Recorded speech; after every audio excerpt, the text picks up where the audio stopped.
John Sweeney, I don't even know what his name is, the latest First Minister of Scotland, watched Nicola Sturgeon die on the hill of the trans debate by allowing... Anyway, today, John Sweeney, and I've had so many calls from Scotland, has backed the right of trans people, Brendan, who self-identify. They haven't had a medical procedure. They've not changed legally their gender. They simply go, I'd like to be a woman. They can identify simply like that and use female toilets and changing rooms. He says that the guidance for trans employees, which states they should choose to use the facilities they feel most comfortable in. I said, as a father of teenage girls, Russell Quirk, who was on at the beginning, a father of teenage girls, and a couple of female callers with teenage girls have said the following.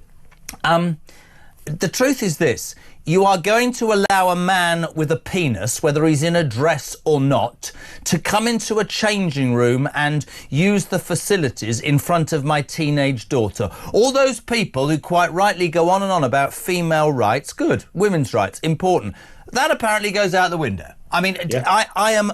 This is appalling, and it brought Sturgeon down, and it just shows this really angry people on the phone saying this man doesn't understand. That's a safety issue. But no, we get stuck on this. Oh, you're being rude to trans people. No, I'm not. I'm talking about women's right, teenage girls' rights to feel safe.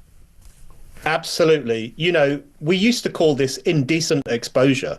When men used to whip out their bits in front of women or girls who didn't want to see them, we called it indecent exposure. We called it flashing. Now we are compelled to call it trans rights. Now we are supposed to stand up, like John Sweeney and other politicians in the West say the same thing, and argue for the right of men who claim to be women to get undressed in front of women and girls. I think it is an outrageous suggestion. It was always an outrageous policy. And there is so much discussion at the moment about the death of wokeness. You know, following the election of Donald Trump, following various changes that have taken place in the West over the past few months or the past year, people are saying woke is dead. And we must never forget how destructive wokeness was. Wokeness led to the imprisonment of male rapists with women. Wokeness led to men getting undressed in front of girls in changing rooms. Wokeness led to the destruction of women's sports because big hulking men were claiming to be women and were taking women's medals.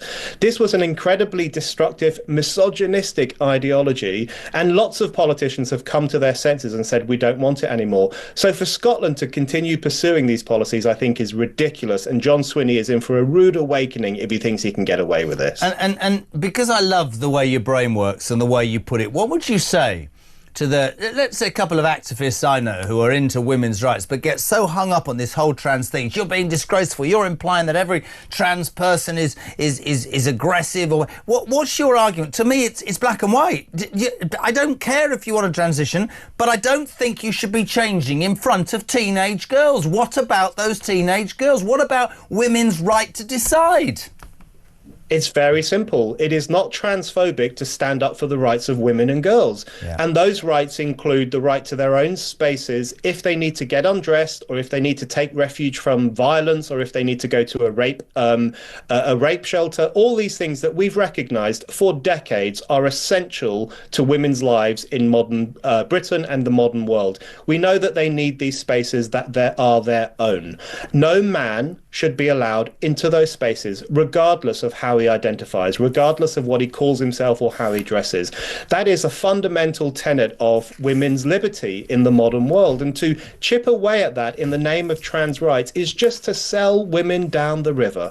And you know what? There are loads of women in Britain who are sick and tired of the transgender ideology, not because they are transphobic, but because they want to defend rights for themselves and for their daughters. And I fully support them. Completely agree.